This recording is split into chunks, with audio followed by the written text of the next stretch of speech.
আসসালামু আলাইকুম। কারিগরি এক্সপার্ট স্মার্ট লার্নিং সেন্টারে তোমাদের সবাইকে স্বাগতম। আজকের এই ক্লাসে আমরা সার্ভিং 2 এর 3 নম্বর অধ্যায়ের আরো একটি ম্যাথ সমাধান করব। তো চলো ম্যাথটি আগে আমরা পড়ে নিই, তারপর আমরা সমাধানে চলে যাব। প্রথমে এখানে দেখতে পাচ্ছ বলা আছে 80 মিটার দূরবর্তী এ এবং বি বিন্দুর ঠিক মাঝখানে সি বিন্দুতে একটি লেবেল যন্ত্র বসিয়ে এ এবং বি বিন্দুর স্টাপ পার্ট পাইলাম যথাক্রমে 2.414 ও 2.959। তাহলে এখানে বলছে এ এবং বি দুইটা বিন্দু, তাদের মধ্যবর্তী ডিস্টেন্স হচ্ছে 80 মিটার এবং এদের ঠিক মাঝখানে অর্থাৎ 40 মিটার দূরত্বে আমরা এ থেকে 40 মিটার দূরত্বে আমরা লেভেল যন্ত্র বসালাম। বসানোর পর পাঠ পাইলাম হচ্ছে এ বিন্দুতে, এই জায়গার পাঠ পাইলাম 2.414 এবং বি বিন্দুর পাঠ পাইলাম হচ্ছে এখানে 2.959। ঠিক আছে, এরপরে বলছে এরপর এ ও সি বিন্দুর ঠিক মাঝখানে অর্থাৎ এই যে এ বিন্দু আছে এবং এই সি বিন্দু আছে এর ঠিক মাঝখানে অর্থাৎ এখানে আমরা আরেকটি আবার লেবেল যন্ত্রটা ওখান থেকে পাঠ নেওয়ার পর এখানে নিয়ে এসে আবার হচ্ছে বসাইলাম। ঠিক আছে, বসানোর পর এই জায়গার নাম দিলাম হচ্ছে ডি এবং ডি বিন্দুতে যন্ত্রটি বসিয়ে এ এবং বি বিন্দুর পুনরায় একটা পাঠ নিলাম। সেক্ষেত্রে আমরা পাঠ পেলাম, এ বিন্দুর ক্ষেত্রে পাঠ পেলাম 2.151 এবং বি বিন্দুর ক্ষেত্রে পাঠ পেলাম 3.296। ঠিক আছে, তাহলে এখন আমাদের বলছে কি কি, দেখো আমাদের অ্যান্সার কি কি চাইছে, যন্ত্রটির কলিমেশন রেখা ঠিক আছে কিনা সেটা আমাদের নির্ণয় করতে হবে বা আনুভূমিক আছে কিনা সেটা দেখাতে হবে। যদি না থাকে তবে ডি বিন্দুতে যখন যন্ত্রটা থাকবে সে অবস্থায় আমাদের এই এ এর যে স্টাপ পার্ট সেটার প্রকৃত পার্ট কি হবে এবং বি এর স্টাপ পার্টের প্রকৃত পার্ট কি হবে। ঠিক আছে, তো চলো আমরা ম্যাথটার সমাধানে চলে যাই। তো প্রথমে আমরা কি দেখাবো, প্রথমে দেখাবো যে কলিমেশন রেখা ঠিক আছে কিনা। তাহলে সেক্ষেত্রে কি করতে হবে, আমাদের সি বিন্দুতে থাকা অবস্থায় একবার পার্থক্য নির্ণয় করতে হবে এ এবং বি বিন্দুর মধ্যকার উচ্চতার, এবং ডি বিন্দুতে থাকা অবস্থায় যন্ত্র দ্বারা যে আমরা স্টাপ পার্ট নিব সেই স্টাপ পার্টের মধ্যবর্তী আমাদের পার্থক্য নির্ণয় করতে হবে। ঠিক আছে, এরপরে যদি পার্থক্য যদি সমান হয়, এ বিন্দু সি বিন্দুতে থাকা অবস্থায় যে পার্থক্য পাবো, ডি বিন্দুতে থাকা অবস্থায় যে পার্থক্য পাবো, দুইটা পার্থক্য যদি সমান হয় তাহলে আমাদের কলিমেশন রেখা ঠিক আছে। আর যদি পার্থক্য ঠিক না বা সমান না হয় বা কম বা বেশি হয় সেক্ষেত্রে আমাদের কলিমেশন রেখা ঠিক নেই। তাহলে আমরা লিখব যন্ত্র যখন সি বিন্দুতে, তখন এ ও বি বিন্দুর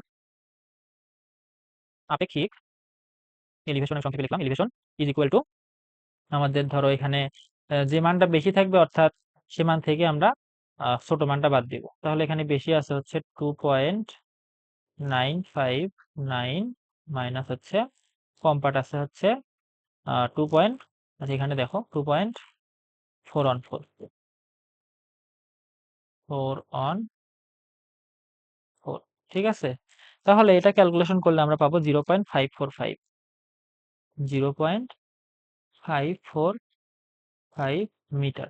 ঠিক আছে, এরপর আমরা ডি বিন্দুতে যখন যন্ত্রটা নিয়ে আসলাম সেক্ষেত্রে আমাদের স্টাপ পার্টের যে পার্থক্য অর্থাৎ এ এবং বি বিন্দু সেক্ষেত্রে কতটুকু আমরা পার্থক্য পাচ্ছি ওই উচ্চতার সেটা আমরা নির্ণয় করব। তাহলে এখানে লিখবো যন্ত্র যখন যখন ডি বিন্দুতে, তখন এ ও বি বিন্দুর আপেক্ষিক এলিভেশন এলিভেশন আপেক্ষিক এলিভেশন কি, আপেক্ষিক এলিভেশন হচ্ছে দুইটা বিন্দু বা দুইটা তলের মধ্যবর্তী তাদের যে উচ্চতার বা গভীরতার যে পার্থক্য এটাই হচ্ছে আমাদের আপেক্ষিক এলিভেশন। অর্থাৎ ধরো এটা একটা তল আবার এটা একটা তল, ঠিক আছে, এই তল দুইটার মধ্যবর্তী যে উচ্চতার পার্থক্য সেটাই হচ্ছে আমাদের আপেক্ষিক এলিভেশন। তাহলে এখন আমাদের এখানে আমরা কি পাবো, দেখো যদি আমরা দুইটা বিয়োগ করি বড়টা থেকে যদি বাদ দিই, বড়টা হচ্ছে আমাদের 3.296 মাইনাস 2.151। ঠিক আছে, এক্ষেত্রে আমরা বিয়োগ করলে পাবো হচ্ছে 1.145 মিটার। এখন দেখো আমাদের কিন্তু দুইটা কিন্তু আমাদের পার্থক্য কিন্তু সেম আসে নাই, সেক্ষেত্রে তাহলে কি হবে, সেক্ষেত্রে তাহলে আমাদের কলিমেশন রেখা ঠিক নেই। কারণ কি, আমাদের এ এবং বি বিন্দুর কিন্তু উচ্চতার কোনো পরিবর্তন হয় না, অর্থাৎ বি বিন্দু এখানে যত উচ্চতায় ছিল এ বিন্দু তত এ বিন্দুর উচ্চতাও ঠিক আছে, বি বিন্দুর উচ্চতাও ঠিক আছে। তাহলে সেক্ষেত্রে আমাদের পার্থক্য কম বেশি হওয়ার কারণ কি, পার্থক্য কম বেশি হওয়ার কারণ হচ্ছে আমাদের যন্ত্রের মধ্যে সমস্যা আছে, এই জন্যই আমরা পার্থক্য দুইবার দুই রকম পাইলাম। ঠিক আছে, তাহলে সেক্ষেত্রে আমরা এখন লিখে দিব যেহেতু পার্থক্য দ্বয় সমান না, সুতরাং কলিমেশন রেখা আনুভূমিক নেই। ঠিক আছে? তাহলে আমাদের একটা অ্যান্সার কিন্তু শেষ, যে কলিমেশন রেখার সমন্বয়ে দরকার আছে কিনা। তাহলে কি আনুভূমিক যেহেতু নেই, তাহলে আমাদের কলিমেশন রেখার সমন্বয়ের দরকার আছে, এটা আমরা লিখব। ঠিক আছে? যেহেতু বলছো এটা, সুতরাং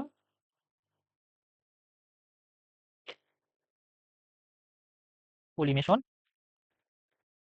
রেখার সমন্বয় দরকার। ঠিক আছে? এরপরে বলছে কি দেখো, যদি না থাকে অর্থাৎ কলিমেশন রেখা যদি ঠিক না থাকে, তাহলে সেক্ষেত্রে ডি বিন্দুতে যখন আমরা যন্ত্রটা রাখবো, সেক্ষেত্রে যে পাঠ পাবো অর্থাৎ এ বিন্দুর এবং বি বিন্দুর, সেক্ষেত্রে আমাদের এ বিন্দুর এবং বি বিন্দুর প্রকৃত পাঠ কত হবে সেটা আমাদের নির্ণয় করতে হবে। ঠিক আছে? এখন তার আগে আমরা বার করব যে এই আমাদের লেভেল যন্ত্রটা ঊর্ধ্বমুখী নাকি নিম্নমুখী। সেক্ষেত্রে ধরো আমরা কি করব, দেখো এই দ্বিতীয়বার আমরা ডি বিন্দুতে যখন যন্ত্রটা বসাইছি, সেক্ষেত্রে আমাদের আমাদের দেখো এ বিন্দুটা কিন্তু যন্ত্রের কাছে, অর্থাৎ এ বিন্দুতে আমরা যে পাঠটা পাবো সেটার মধ্যে কিন্তু ভ্রান্তি কম থাকবে, তাই না? যেহেতু যন্ত্রটার কাছে আমাদের এ বিন্দুটা, তাহলে তার মধ্যে ভ্রান্তির পরিমাণ কম থাকবে। সেজন্য আমরা ধরে নিব যে এ বিন্দুর পাঠটা মোটামুটি কারেক্ট। ঠিক আছে?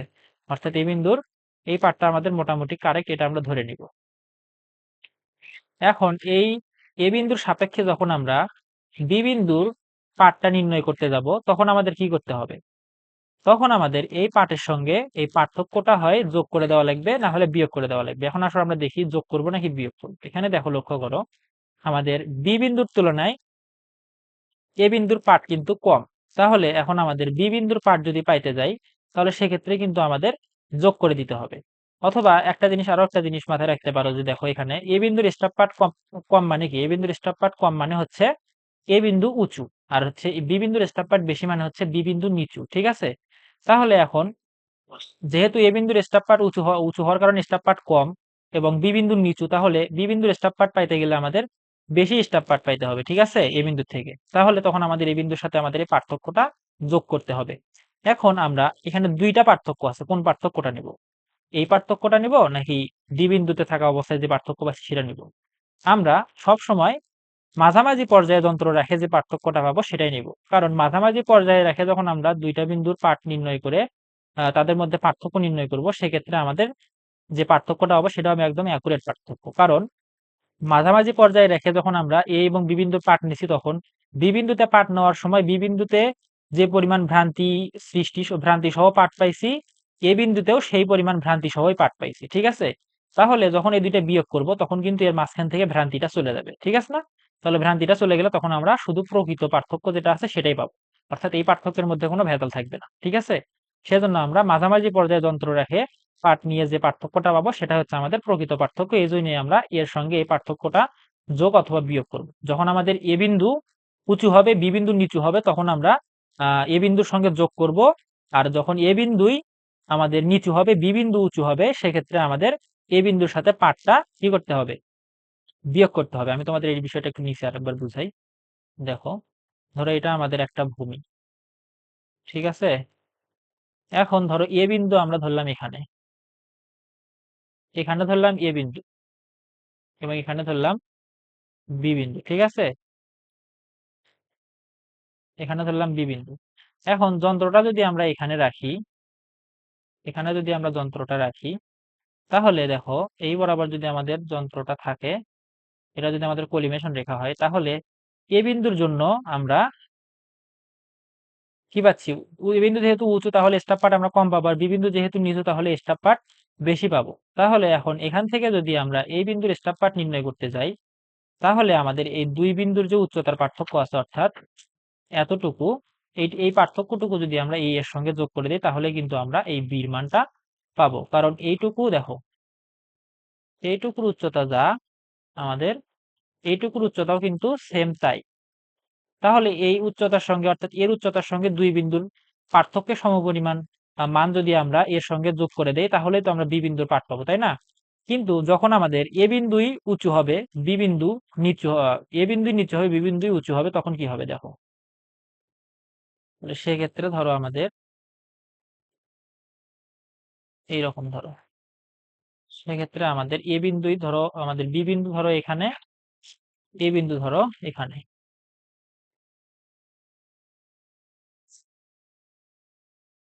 এ বিন্দু হচ্ছে এখানে। এখন যদি আমরা লেভেলটা এখানে বসাই, লেভেলটা আমরা এই মাঝখানে বসাইলাম,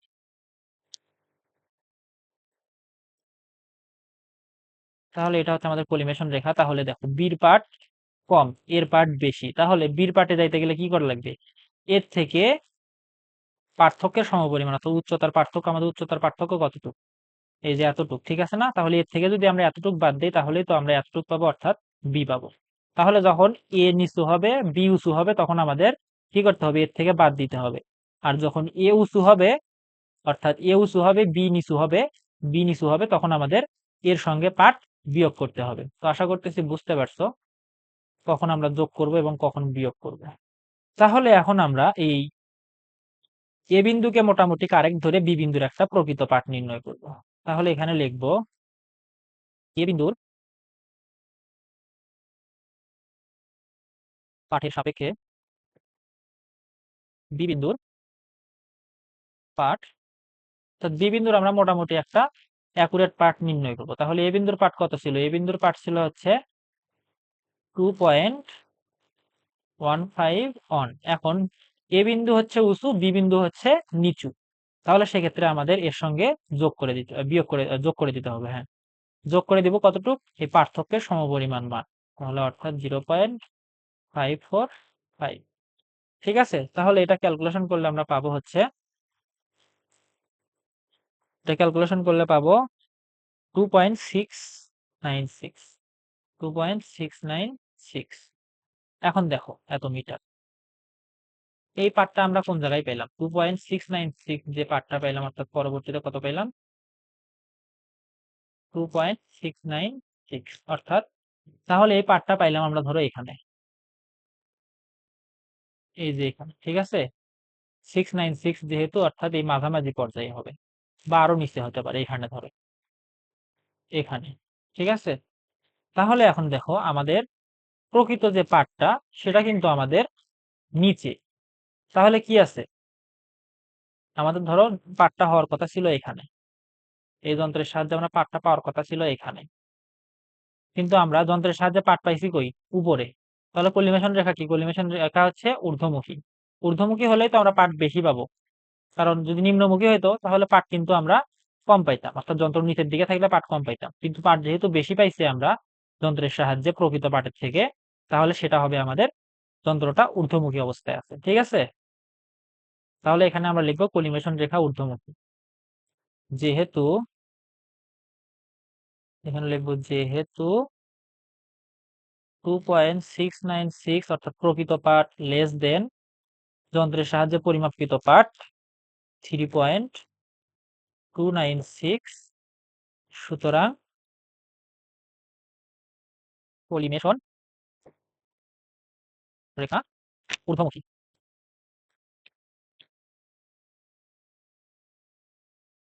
এরপর এখন আমরা বলছে ডি বিন্দুতে থাকা অবস্থায় এ এবং বি বিন্দুর প্রকৃত পাঠ কত হবে। তাহলে একটা জিনিস খেয়াল করো, আমরা বি বিন্দুর যে প্রকৃত একটা পাঠ বার করলাম এবং যন্ত্রের সাহায্যে একটা পার্ট পাইছিলাম, এই দুইটা পার্ট যদি বিয়োগ করি তাহলেই তো আমরা এই যন্ত্রের মধ্যে কতটুকু ভুল আছে বা ভ্রান্তি আছে সেটা বার করব। ঠিক আছে, পাবো। তাহলে এখানে আমরা লিখব ত্রুটির পরিমাণ,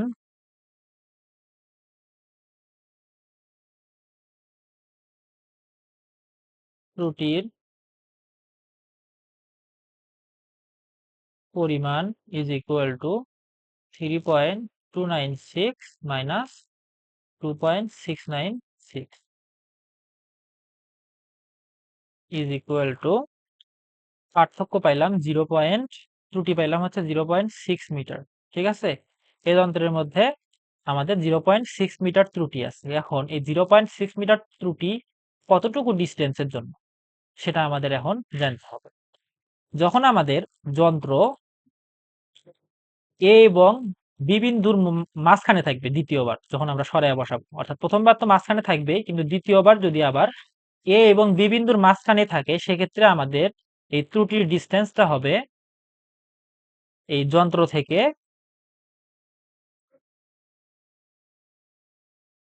ত্রুটির ডিস্টেন্সটা হবে হলো এই যন্ত্র থেকে বি পর্যন্ত যে ডিস্টেন্স,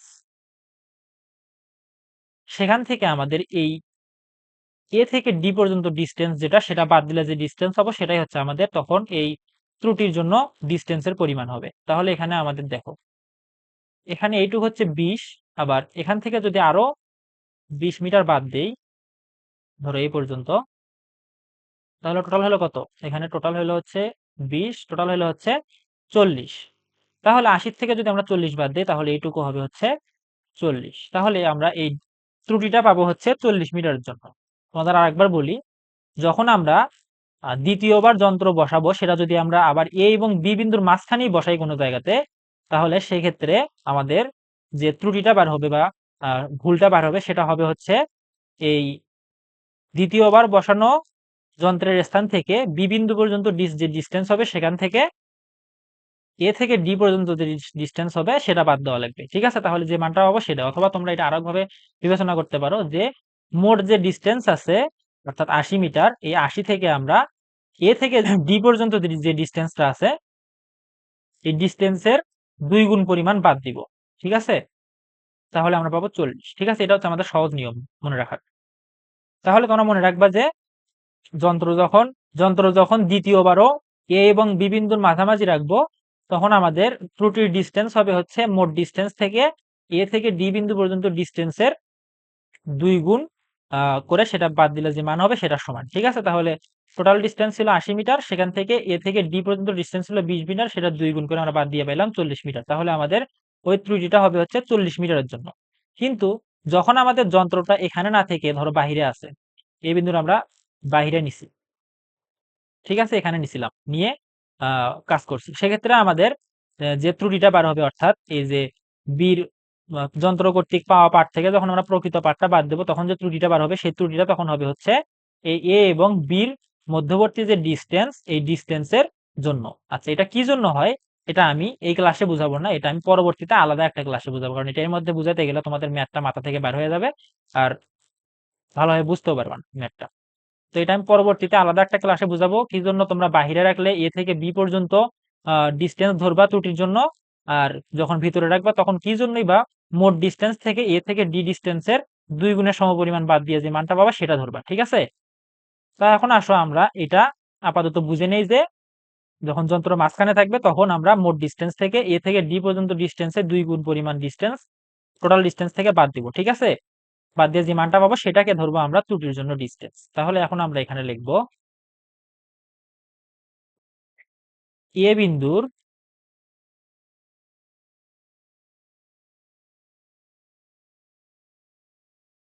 প্রকৃত পাঠ ইজ ইকুয়াল টু, আমরা এটা কতটুকু জন্য পাইছিলাম, এটা পাইছিলাম। আচ্ছা, তার আগে আমরা লিখি যে এ বিন্দুর, এখানে লিখে নিই যে এ বিন্দুর আমরা কতটুকু পাঠ পাইছিলাম যন্ত্রের সাহায্যে, কারণ যন্ত্রের সাহায্যে যতটুকু পাঠ পাইছিলাম সেখান থেকে আমরা ত্রুটিটা বাদ দিয়ে দিলেই কিন্তু আমরা প্রকৃত পাঠ পাবো। তাহলে যন্ত্রের সাহায্যে পাইছিলাম হচ্ছে 2.151। ঠিক আছে, তাহলে এখানে আমরা লিখি 2.151। এখান থেকে আমরা এখন এই যন্ত্রের সাহায্যে যে পরিমাপ করার ফলে যে ত্রুটিটা হয়েছে সেই ত্রুটিটা আমরা বাদ দিব। তাহলে সেই ক্ষেত্রে আমরা 40 মিটারের জন্য ত্রুটি পাইছিলাম হচ্ছে 0.6 মিটার। তাহলে 0.6, এখন আমরা 1 মিটারের জন্য ত্রুটি বার করব। তাহলে এই 40 মিটারের জন্য ত্রুটিকে যদি আমরা 40 দ্বারা ভাগ করি তাহলে কি 1 মিটারের জন্য ত্রুটি পেলাম। এখন আমাদের যন্ত্র থেকে ওই বিন্দুর ডিস্টেন্স কতটুকু ছিল, 20 মিটার। তাহলে আমাদের এখন 20 মিটারের জন্য এখানে আমাদের ত্রুটি বার করে সেটা বাদ দিতে হবে। তাহলে 40 মিটার জন্য ত্রুটিকে 40 দ্বারা ভাগ করে 1 মিটারের জন্য ত্রুটি পাইলাম। এখন আমরা এর সঙ্গে 20 গুণ করে দিলে 20 মিটারের জন্য ত্রুটি পাবো। ঠিক আছে, সেটা আবার আমরা যন্ত্রের সাহায্যে যে পাঠ পাইছিলাম সেখান থেকে বিয়োগ করে দিলেই কিন্তু আমরা এ বিন্দুর প্রকৃত পাঠ পাচ্ছি। তাহলে এ বিন্দুর প্রকৃত পাঠ হবে হচ্ছে 1.851 মিটার।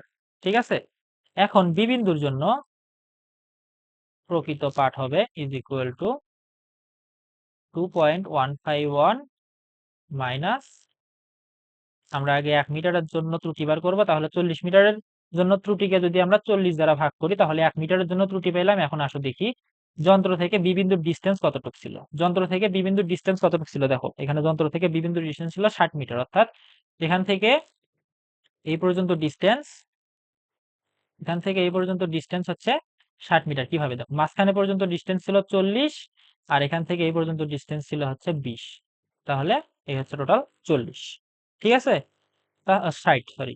তাহলে এখন আমাদের 60 মিটারের জন্য আমরা ত্রুটি বার করে সেটা আমরা বির, আচ্ছা এখানে আমি কিন্তু ভুল লিখছি, এখানে আমাদের বির পার্টটা লিখতে হবে। তাহলে বির পার্ট ছিল হচ্ছে 3.296। ঠিক আছে, এটা থেকে আমাদের 60 মিটারের জন্য ত্রুটিটা বাদ দিতে হবে। তাহলে এখানে আমরা 60 দ্বারা গুণ করে দিলাম, তাহলে হলো হচ্ছে কত, তাহলে আমরা মান পাইলাম 2.396 মিটার। তাহলে দেখো আমরা এ বিন্দুর জন্য কিন্তু প্রকৃত পাঠ পেলাম, বি বিন্দুর জন্য প্রকৃত পাঠটা পেয়ে গেলাম। তো আশা করতেছি তোমরা ম্যাথটা বুঝতে পারছো। এখন পরবর্তীতে তোমরা এখন যদি না বুঝে থাকো, তারপরে তোমরা ক্লাসটা তাহলে আরেকবার দেখে নাও, দেখে নিলে আশা করতেছি আরো ভালোভাবে বুঝতে পারবা। এই বিষয়গুলা তোমরা খুব ভালোভাবে নিজে থেকে একটু চিন্তা করবে যে কি জন্য হচ্ছে। এখানে যে আমরা বললাম যে আহ উঁচু হলে স্টাফ পার্ট কম হবে, নিচু হলে স্টাফ পার্ট বেশি হবে, এটা কিন্তু আমি বুঝাইলাম। তারপরে ওই বিষয়টা বোঝার পর আরেকবার নিজের মাথা থেকে একবার চাপ দিবা যে কি জন্য এটা হচ্ছে। ঠিক আছে, তো আশা করতেছি তোমরা ক্লাসটা ভালোভাবে মনোযোগ দিয়ে করেছো। আজকের ক্লাস এই পর্যন্তই, পরবর্তী ক্লাস দেখার আমন্ত্রণ জানিয়ে এখানে শেষ করছি।